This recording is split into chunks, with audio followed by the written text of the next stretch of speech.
What do you think money is for?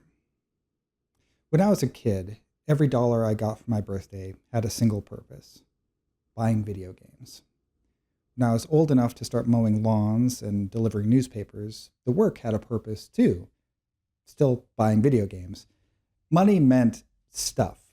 The only reason to save money was to buy, better stuff. And for a long time, I never questioned that equation.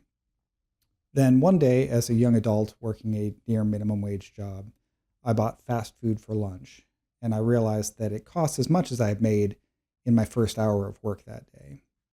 That meal had cost an hour of my life. Not metaphorically, but literally. And that was the moment that kind of changed my thinking. I realized that money doesn't just buy stuff, money costs time. Every purchase suddenly had a hidden price tag attached to it. A new car didn't cost $20,000, it cost 2,500 hours of my life. It's more than 62 weeks. It's more than a year. So I started asking myself a different question. Not just, do I want this, but is this worth the time that I'm trading for it?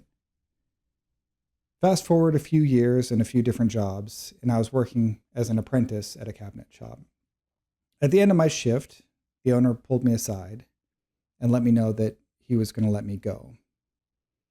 And just to make sure that, I didn't think it was just a financial decision, he told me I should probably think about different career paths.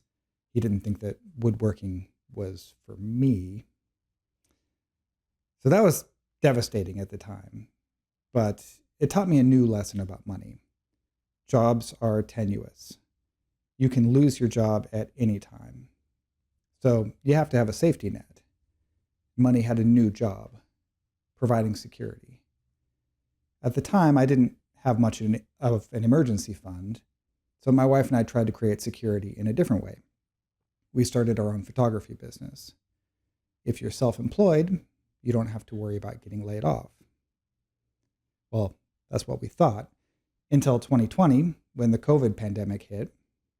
That's when I learned that a boss saying you're fired isn't the only way you can lose your job. You can get injured or disabled. You can get sick. Or your entire industry can get put on pause by a global pandemic. But this is when I really got motivated to learn about money. So during that time, I read some books about financial independence. And I saw a new vision of what life could be from a man with a long beard named Brandon Turner.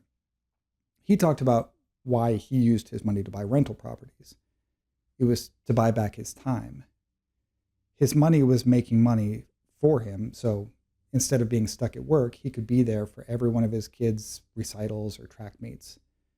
He wouldn't have to miss any of those important moments. So I discovered investing, and money had a new purpose for me again, which was buying my freedom.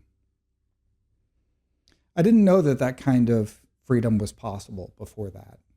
My parents had never experienced that kind of freedom. We weren't poor, but we kind of were. When I was growing up, we didn't own our home. My parents didn't really have any investments. They finally bought a condo after I graduated high school, just in time for the 2008 housing crash, causing their value to be underwater for a decade. My parents had to work until they died. They had always talked about taking a dream vacation to see the Canadian Rocky Mountains, and they never got to go. So I knew what living paycheck to paycheck looked like.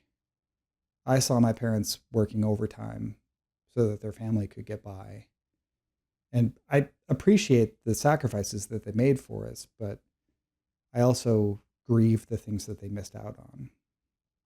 And it shaped the priorities I had for my life. So when the pandemic paused our photography business, I got a job at Charles Schwab, providing customer service for people with managed investment portfolios. And there I learned a lot about what money could mean for people.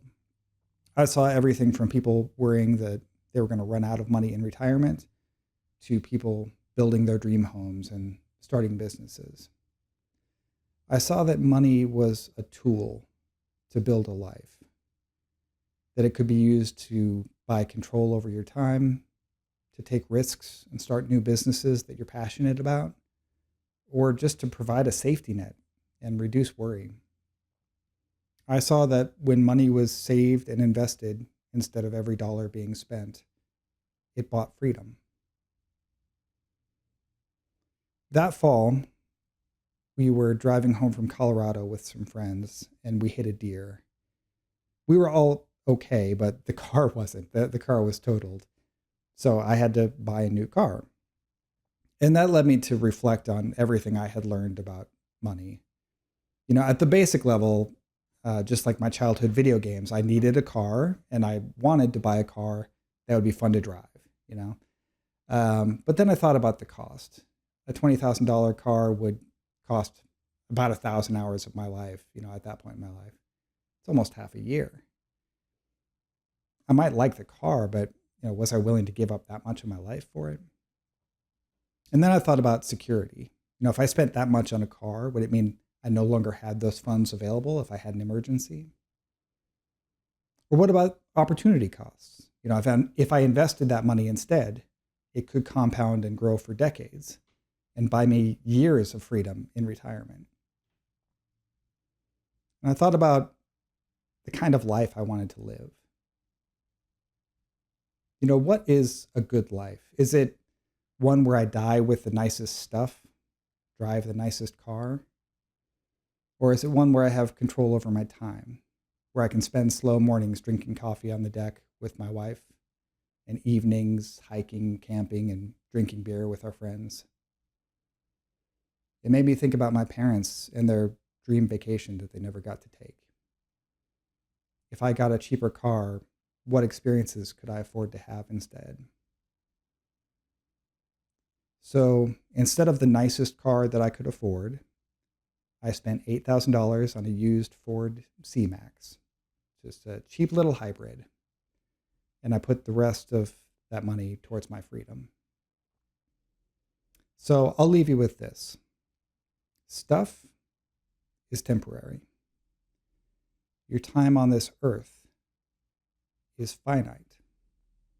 And your freedom is precious. So when you spend your money, remember what it costs and spend it wisely.